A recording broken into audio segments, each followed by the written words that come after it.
Glenn Merkut est un acteur de ce qu'il appelle le fonctionnalisme écologique. En effet, il conçoit des habitats écologiques en harmonie avec le climat et le paysage, en utilisant des matériaux simples comme le métal, le bois, le verre et la brique. Malgré la volonté de Merkut de concevoir des maisons uniques et répondant aux caractéristiques de leur site, celles-ci partagent bien souvent un plan rectiligne et étroit, venant entrer en continuité avec les lignes de force du paysage. Situé en bord de mer au centre d'un site vierge de toute autre construction, le projet de Glenn Merkut est très exposé aux vents violents venus de l'océan. Ce site est en effet la cible de périodes très pluvieuses, mais aussi de périodes de forte chaleur. Il était donc primordial de concevoir en s'adaptant à ce climat.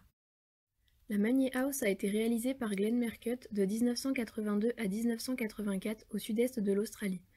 La demande des propriétaires était de concevoir une maison secondaire légère, rappelant ainsi leurs habitudes de camper. La Magnier House est disposée sur une dalle béton isolée de 6,48 m par 33,60 m. Une structure tubulaire en acier vient s'ancrer sur celle-ci. La trame des 7 portiques métalliques permet de créer un système structurel léger et économique, ainsi que de définir les espaces. La façade sud est composée d'une maçonnerie en briques jusqu'à 2,10 m faisant face au vent violent du sud. Elle est surplombée d'une verrière inclinée laissant entrer la lumière dans l'habitation. La partie maçonnée est recouverte d'un parement extérieur en tôle ondulée. La façade nord, quant à elle, est entièrement vitrée sur 3,40 m de haut. Elle est composée de baies coulissantes sur une demi-travée. Les cloisons intérieures sont également en briques enduites jusqu'à 2,10 m. Au-delà, elles sont totalement vitrées jusqu'au plafond.